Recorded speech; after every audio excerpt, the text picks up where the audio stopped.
I'm Nolan Beilstein, and welcome to another episode of Gen Z in Manufacturing, a podcast where I interview young people about their journeys in manufacturing, how they intend to influence the industry, and what they are looking for from an employer. For this episode, I welcome Nush Ahmed, a 22-year-old quality inspector at Addman, who is working in the additive manufacturing space. Ahmed said she was initially drawn to manufacturing as a means to pay bills while she attended Universal Technical Institute, an education institution that provides training for students seeking careers in various skilled trades. Her passion for motorsport led her to a UTI division called NASCAR Technical Institute. Ahmed's other professional experience includes working as a CNC and CNC Swiss lead operator at Victory One Performance and Trend Performance, which are owned by racing parts maker race-winning brands. Ahmed also hosts NextGenMFG, a podcast that features guests working in skilled trades and pursuing education in STEM fields.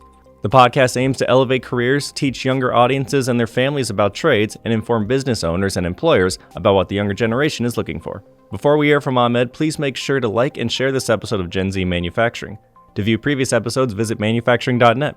If you are a member of Gen Z and would like to discuss your experience in the manufacturing industry, please get in touch with me, Nolan Beilstein, at nolan@ien.com. All right, Nush, well, thank you for joining Gen Z Manufacturing. I kind of wanted to start off by getting a little of your background. So what kind of manufacturing influence did you have growing up? Growing up, I watched a lot of how it's made, but I didn't really realize that that was something I wanted to do. I just kind of had that in the background. I didn't really learn about manufacturing until I was around 20 and started working in a machine shop. I started off, honestly, looking into computer science as a career and realized I wasn't very good at learning how to code. And that was when I was a sophomore, so obviously I wasn't going to be very good at that stuff. So I pursued automotive as a career, and I really loved it. As I was in automotive tech school, I found manufacturing and then found my passion for that. Did your parents have any sort of manufacturing influence on you? Nope, not at all. Okay, and where did the passion for motorsport come from? I don't even know, to be honest. I just really enjoyed playing with Hot Wheels when I was a kid. And my family didn't really watch NASCAR or anything like that growing up, but I was always really interested in cars.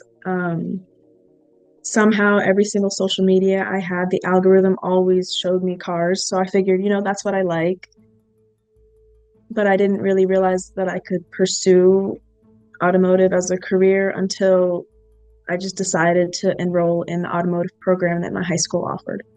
So a lot of times when I talk to guests on here, they say that they weren't familiar with the possibility of a manufacturing career. It just wasn't introduced to them at a young age. So how do you think manufacturing employers can bridge that gap between the Gen Z that doesn't have any direct connection to the skilled trades? I think definitely going to high schools and middle schools and honestly, I don't even know if it's something business owners can actually do. I think it's something that the curriculum needs to change. Making it mandatory for at least one semester's worth of exploratory trades classes would be really great, because then at least a kid would learn, oh, I can weld. Oh, I can work with wood. Like, it's not impossible to work with your hands, Most of these kids go through high school and don't realize that they could actually be in a shop. And that's where we're lacking. Business owners and businesses could try to help sponsor high schools and middle schools to have trade events, or what are those called? Career events. We could do career events, that kind of stuff. But I think it's more of like the curriculum. So as far as career events, the modern way that it's run, do you have a lot of experience going to them? Do you see what's going on? Do you like what's going on? What do you think could change in that field? So the last career event that I went to was actually at my old automotive school. So I went to NASCAR Technical Institute here in Mooresville, North Carolina. And the career events there are very different than other high schools or colleges, obviously, because first of all, we're in Race City, USA, so we're surrounded by a bunch of motorsports teams, a bunch of motorsports manufacturers, a bunch of dealerships. So those kinds of people are always coming to our school and essentially showing off their business, trying to entice the students to go into CNC manufacturing, go into Mopar, go into diesel, And I remember going to my high school's career fair back in 2020, or maybe no, it was 2019 because it was before COVID. And I honestly don't recall seeing any tech schools, any trade schools, none of that. And honestly, I keep thinking about how cool it would be at those events to have like a car being showcased, because who wouldn't want to stop and look at the car? Like that's something that would get kids' interest, you know? So you're talking about kind of having an eye-opening experience for the kids. What does the younger Gen Z kids find cool that falls into the manufacturing category? We love our hobbies 100%. I can speak for myself saying I love cars. So when I found out that I could make my own car parts, it was kind of a game changer. And then it kind of opened up the door of designing my own parts, learning how to make them better. That's something I never thought would have been possible. You know, you think that all you could do is just buy the parts that people pre-make or whatever. There's that. There's also, I'm really into RC cars now. That's a hobby of mine. And I recently learned I could 3D print my own RC car parts. I don't have to buy parts that other people make. And while, yes, you might save more money buying other people's parts, whatever, it's so cool to be able to make it yourself. Flexibility also is a really big one.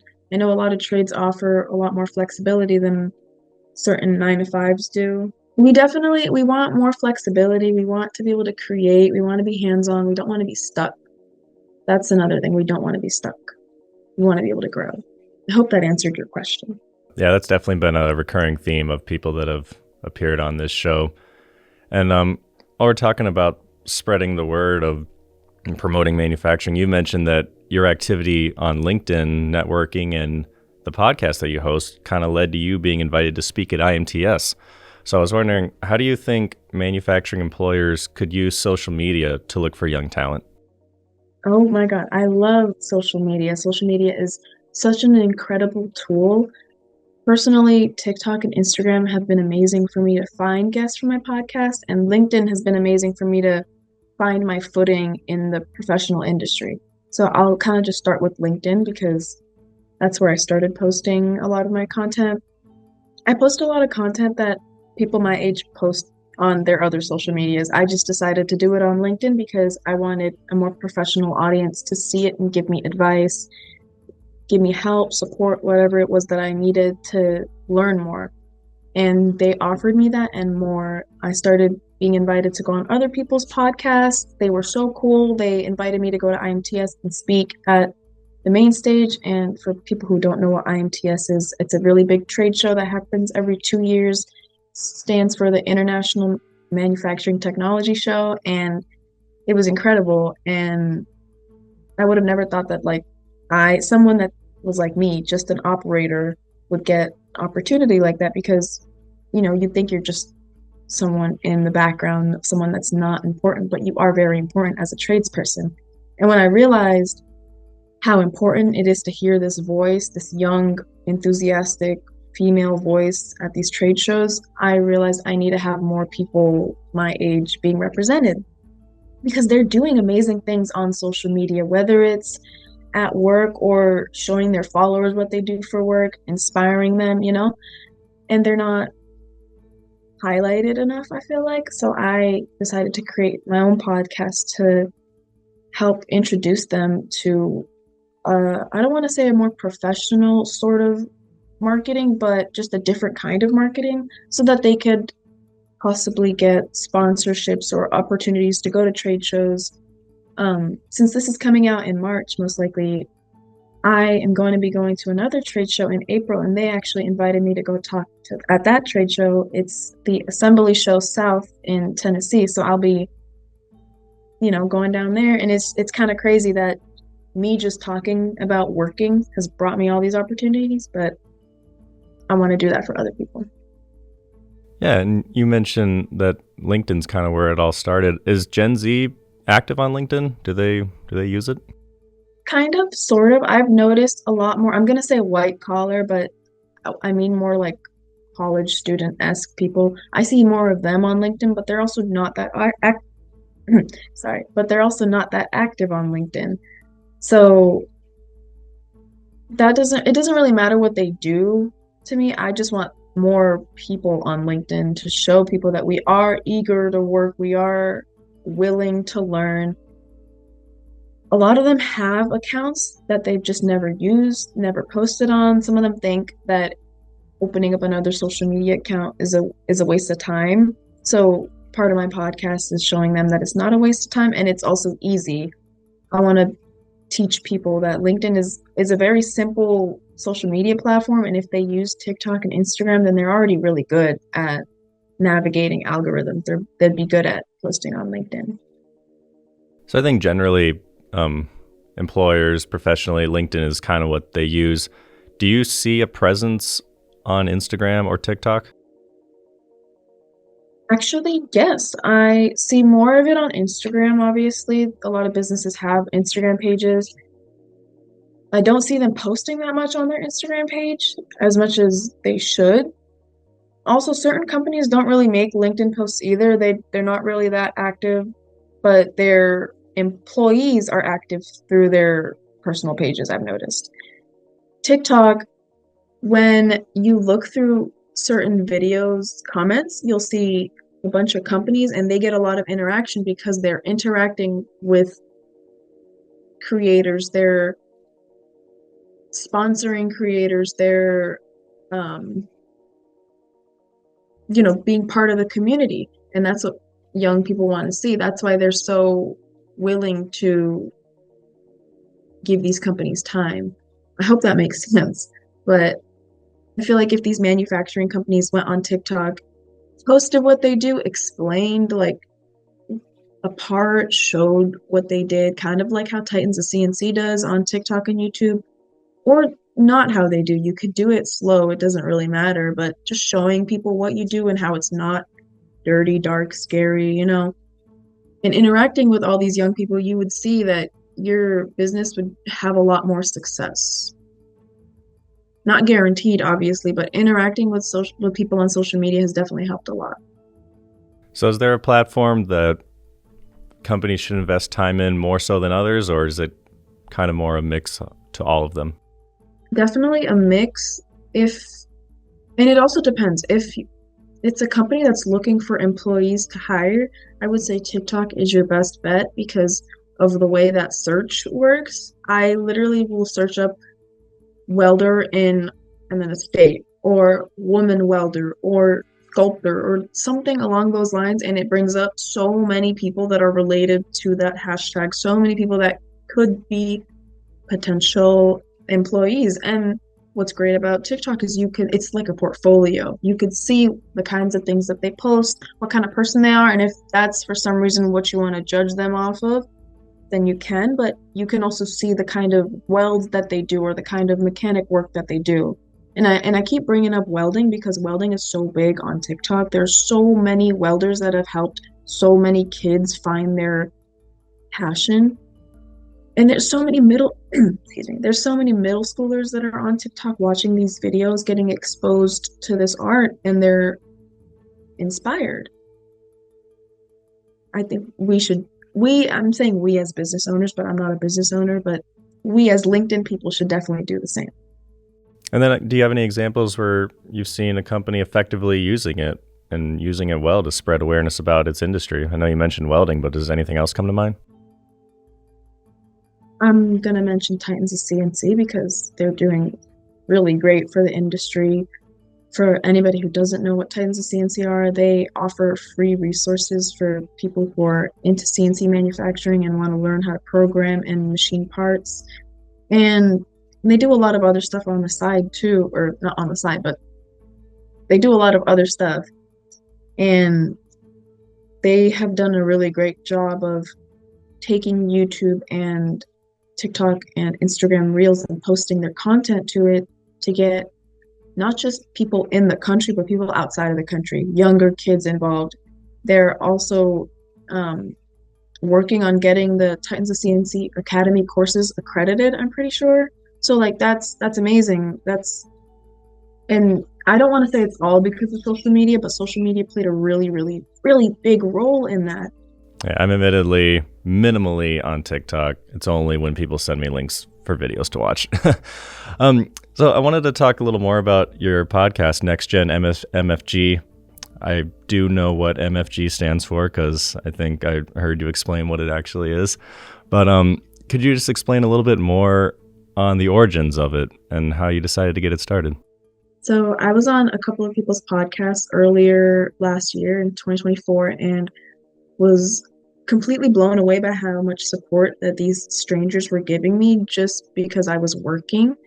And I realized there's so much support and opportunity out there for new jobs, sponsorships, marketing opportunities. There's so much out there. And there's a whole crowd of people that aren't being reached out to because they're not on LinkedIn. So I decided to make my own podcast, kind of powered by other social medias because I use TikTok and Instagram to find my guests and connect with them. And we talk about what they do in the trades, why they chose to work in the trades, and any advice that they have for the next generation. That's why it's called Next Gen. But any advice they have for the next generation who wants to pursue a career in a similar field. I also interview people in the STEM fields because those are also really important industries to cover. And I don't feel like they're highlighted enough. I've met so many amazing individuals through social media who own their own businesses or they've made it from the ground up, learning from 0 to 100, or they went through a bunch of community college experiences or through a bunch of community college courses to find the trade that they eventually loved. And I want to give them a platform to be able to talk about how they made it there. What have you learned about Gen Z in the manufacturing industry since you started your podcast? Like, what do they want? What are they looking for? They definitely want flexibility. They don't want to be working from 8 to 5 or 9 to 5 at, the same place every day. They want change, whether it be travel or learning something new every day or every week. A lot of Gen Z really want support in the industry. They don't want to be discriminated against. Obviously, that really sucks. They want to be treated as though they're just another employee. Can you point to any specific guests you've had on your show that you thought accurately described what Gen Z looks for in a job? I recently had a welder pipe fitter on my show. Her name is Sydney Stewart, I believe episode 6. And she was telling me her experience as a travel welder and like what all of that entailed. And now she's actually pursuing a career in cosmetology as well. She's going to school for that. So it's cool to hear about all the different aspects of the trades that Gen Z is going into. So I also consider cosmetology a trade. It's technically a trade. But I know a lot of people that are certified welders or automotive technicians that are also certified estheticians.